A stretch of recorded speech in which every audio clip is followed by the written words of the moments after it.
Então, a história dos partidos políticos no Brasil, a gente vai falar um resumo histórico, tá? Do, vamos só falar sobre as principais figuras que fizeram parte, né, da história da política brasileira. Então, a primeira parte aí é o período regência imperial, aliás, que dura aí de 1822 a 1889. Nesse período imperial, a política girava assim apenas em dois partidos. Ambos eram responsáveis assim pela sustentação e manutenção do império e do regime escravocrata. Então, essa polarização não é de hoje. Tá? Essa polarização já começou aí na sua... hoje ela só ficou escrachada. Lá já era bem visível. Então você tinha aí dois partidos, tá? Aliás, três partidos, mas que se girava em torno de dois. Você tinha um partido conservador, que defendia, né, um regime forte contra a liberdade das províncias. Então, era um partido geralmente feito por portugueses, né? Então, era um partido que não queria a mudança da estrutura política. O partido, contrapartida, você tinha o Partido Liberal, que defendia aí o fortalecimento do parlamento, que o legislativo fosse forte, enquanto diminuísse um pouco da autoridade do, do, do imperador. E, por fim, você tinha aí o Partido Restaurador, muito também conhecido aí como o Partido Caramuru. Esse partido aí, ele queria a volta aí de Dom Pedro para Portugal. Eram os radicais, né? Tinham uma radicalidade de direita, podemos dizer assim. Todos esses partidos eles eram escravistas, embora os liberais defendiam um processo aí lento e gradual que mais tarde levaria à abolição da escravidão.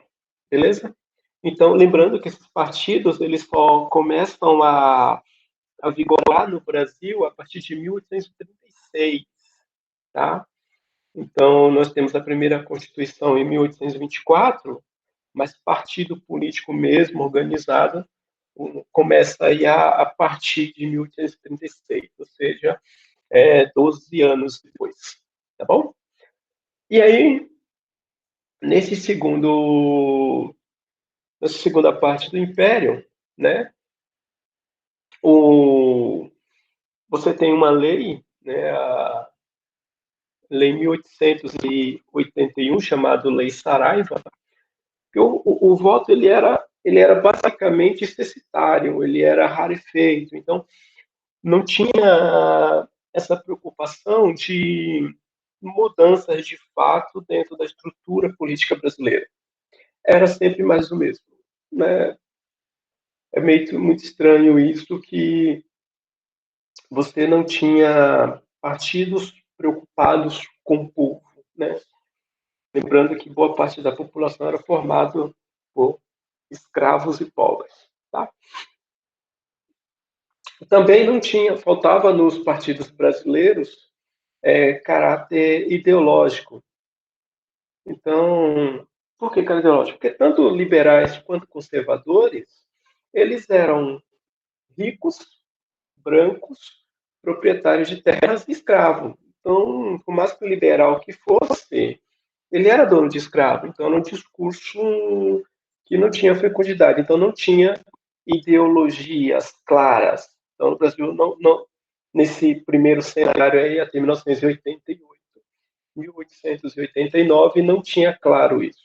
Você tinha alguns que reclamavam uma certa liberdade, mas que não, não, não eram fecundas, não eram fecundas. Então, como vamos pegar hoje assim, o João Dória defender pobre, né? É impossível, porque o cara é um burguês, né?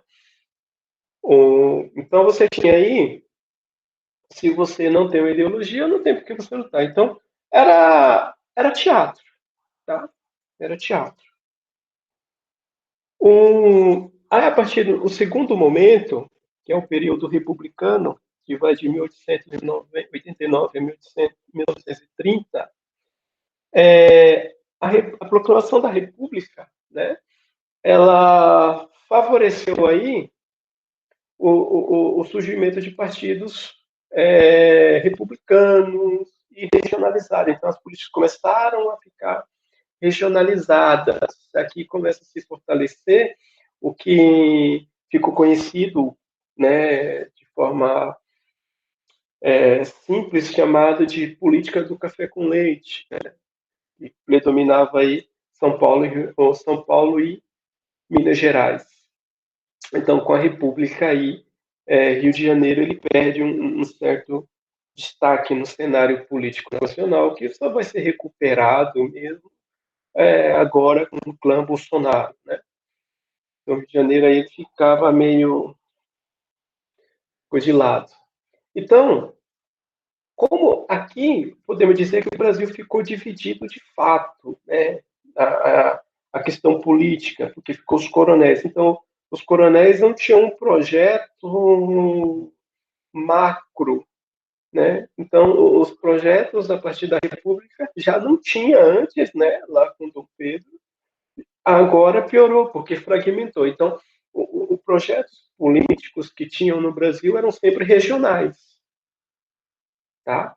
Então, esses projetos políticos regionais fortaleciam aí quem detinha um melhor capital. No caso, São Paulo e Minas Gerais. Aqui São Paulo vai se tornando aqui desbancando como um estado forte economicamente e politicamente, tá? Ainda aqui, né, nessa segunda parte, você tem aqui a Revolução de 30, né, que vai dar o fim a essa política e iniciar a Era Vargas. Agora, nessa segunda Era Vargas, você, voltando um pouquinho, na proclamação da República, você tinha fortaleceu dois partidos republicanos, tá? No caso aqui, você tinha o Partido Republicano de 1870, que foi fundado ainda no Império, ele defendia o fim da monarquia e a proclamação da República, como de fato aconteceu. Só que no campo social ele era conservador. Então, uma coisa interessante, eu aconselho vocês, é filme besta, mas é muito interessante você dar uma assistida, o filme do Mazarop, o Pistoleiro Jeca, né? Que aí vocês vão ver que mesmo após esse processo de abertura de liberdade, os escravos negros continuam segregados. E uma das características daqui era que os negros andavam sem camisa, tá? No desnudo, tá? E geralmente trabalhavam para comer. E aí você tinha os partidos republicanos dos estados. Esse aí já nasce em 1903. Desse partido vai nascer uma série de partidos republicanos, né? Você vai ter o PRP, que é o Partido Republicano Paulista, você tem o PRR, que é o Partido do Rio Grande do Sul, e você tem o PRM, que é o Partido Republicano Minas Gerais. Cada um tendo o seu estatuto próprio, que ainda hoje os partidos conservam essa estrutura, né? E aí, quando ainda nessa ideia do partido, dos partidos abertos, no caso regionalistas, né, surge aí uma figura importantíssima, né, que são os coronéis. Os coronéis, eles geralmente eles não entravam na política diretamente, mas eles comandavam quem deveria e quem não deveria ter acesso ao poder. Então, só que os coronéis eles eram caciques, como ainda hoje nós temos algumas figuras consideradas caciques da política brasileira.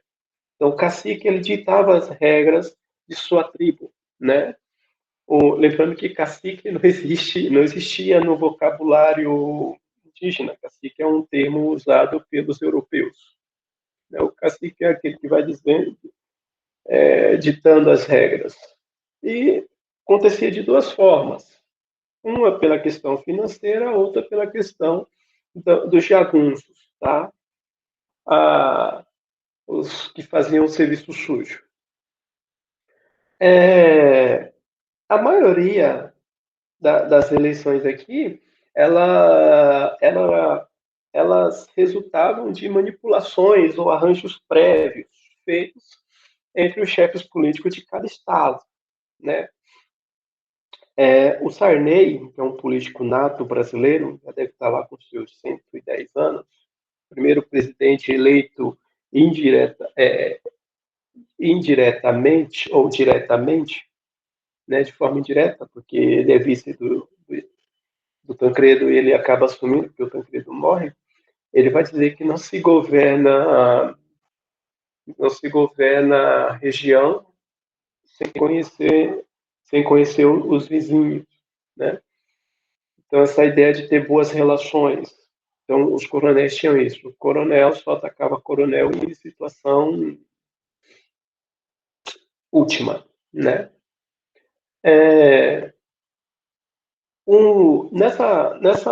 Nessa política do café por leite, funcionava o poder assim: os funcionários do governo que controlavam os procedimentos, as cédulas, né, de contagem de votos.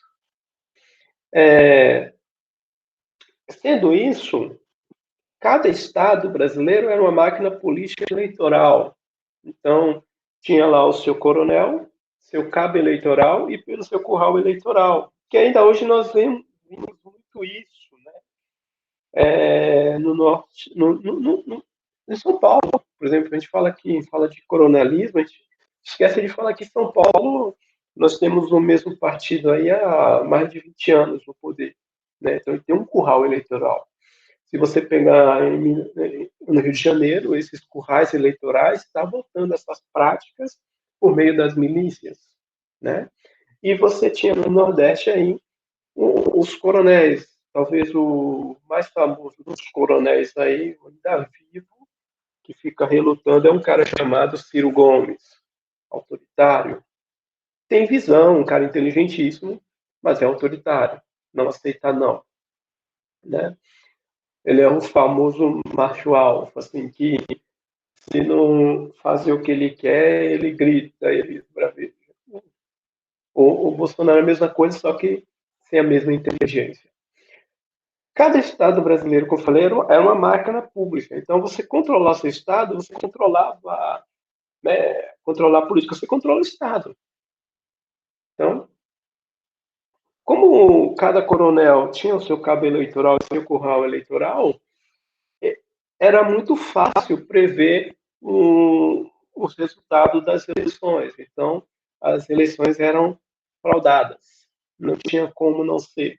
O voto impresso vai ser fraude o tempo todo. Tudo bem? A partir daí, né, com a ascensão, nesse cenário vai surgir outros partidos políticos, tá? E aí você tem um partido político que é o PRR, né?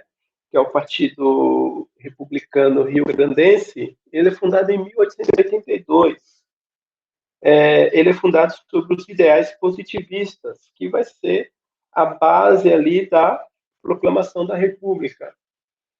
Ele defendia aí que o Estado deveria estar acima das classes sociais e defendia a ordem. E a sociedade tinha que ser hierarquizada, ou seja, tem cidadão que nasce para apertar parafuso, tem cidadão que nasce para pensar. Não dá igualdade. Não dá para ser igual àqueles que nasceram desiguais. Né? O seu principal líder é um cara chamado Júlio de Castilhos, né? Esse cara dominou a cena política aí do Rio Grande do Sul durante aí, podemos dizer, de 1891 a 1930. Ou seja, 39 anos, se eu não tiver ruim em matemática. As principais lideranças políticas desse PRM aí, você tem esse Júlio de Castilhos que eu falei, mas o mais famoso de todos, né, nós vamos falar um pouquinho mais dele à frente, é um carinha chamado Getúlio Vargas, um coronel. Tá? E, contrapartida a isso, você tinha um outro partido político chamado Partido Federalista do Rio Grande do Sul, PFR. Ele é fundado aí em 1892, né? Ele era conhecido aí pelos maragatos, aliás, né? Esse partido aí defendia uma constituição do Rio Grande do Sul, então de orientação também positivista, então um estado à parte. Eles eram inimigos ferrenhos, né? Esqueci de falar que o partido anterior, o Rio Grandense, era chamado de pica-paus. Depois eles vão ser reconhecidos como chimangos. Essa ideia de colocar apelidos em partidos políticos não é de agora. Tá? Dessa disputa aí, entre esses dois partidos no Rio Grande do Sul, vai gerar duas guerras civis no Estado. Você tem a ideia que os caras levavam a sério. A gente não estuda muito essas revoltas internas, mas elas aconteceram. Então, você tem a Primeira Guerra Civil, que é em 1893, e a Revolução de 1923, no qual os pica-paus eram identificados pelo uso de um lenço vermelho. Tá? Então, tinha essas tretas aqui. Nos Maragatas, você tinha o principal líder aí, era o Gaspar Silveira e o Gurmecindo Saraiva. Só que aí, em 1928, eles mudaram o nome, né? Mudaram o nome para Partido Libertador, ou PR, que substituía aí o Partido Federalista, né, Rio Grandense. E a partir de 1930, no Brasil começa a surgir aí os partidos ideológicos. Então, até 1930 não tinha partidos ideológicos no Brasil. Então, os partidos eram mais do mesmo. Só diferenciava aí pela questão dos estados, tá? Então, a partir do século XX aí, não só o mundo ele tem uma série de ideologias que começam a concorrer muito afora, entre elas socialismo, a ideia de comunismo, e o capitalismo começa a se estruturar como isso que nós vemos hoje. No Brasil, existiam aí duas principais ideologias, tá? Ou dois partidos. Você tinha o Partido Comunista Brasileiro, o PCB, e a Ação Integralista Brasileira, o AIB, AIB, tá? Vamos começar pelo Partido Comunista Brasileiro. Ele é fundado em 1922, partido ligado aí à Terceira Internacional Comunista, então tinha uma relação com a política externa muito grande, com intelectuais, mundo afora. Seu principal líder foi um cara chamado Luiz Carlos Prestes. Esse partido ele foi responsável pela fracassada tentativa de golpe de Estado com a intentona comunista de 1935, que acabou com seus principais líderes sendo presos. Durante a era Vargas, esse partido, na maior parte do seu tempo, esteve na ilegalidade. Tá bom?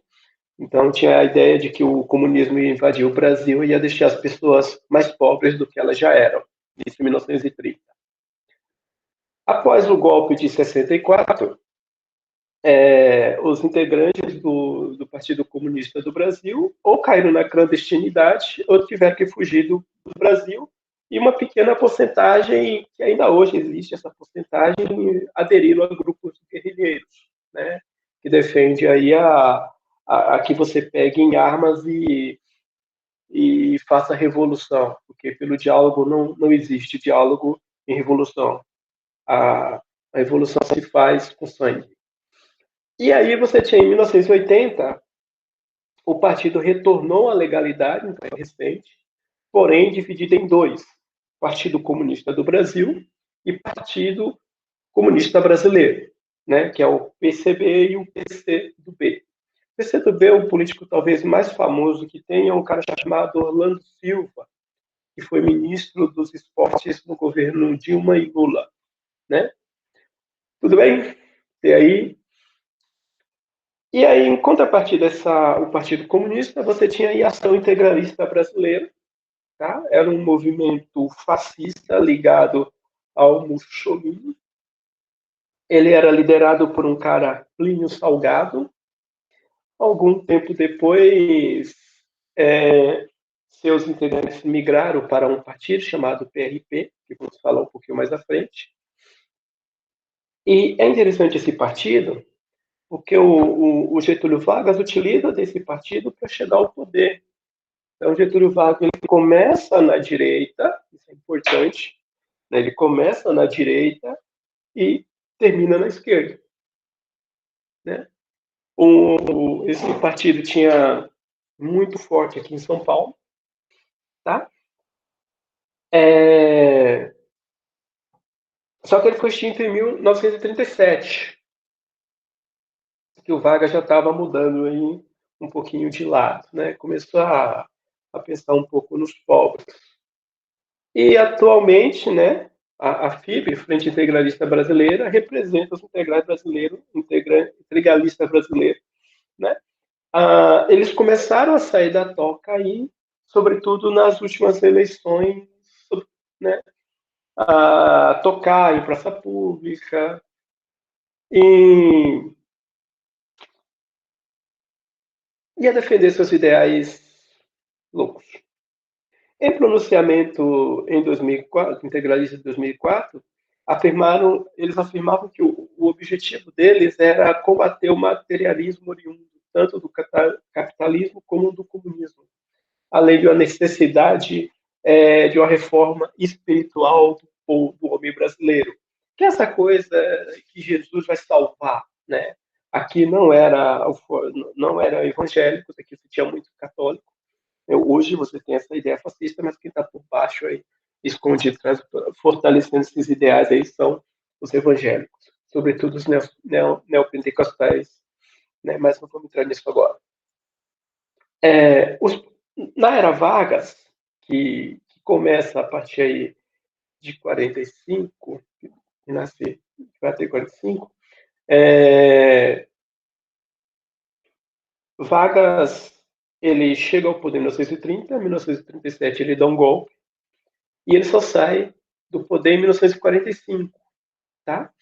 Nesse período, vai se destacar dois partidos aí, o PSD, que está aí, ganhou muita coisa nas últimas eleições, na última eleição, né? E o PTB. Só que já tem aí nesse cenário aí a UDN, né?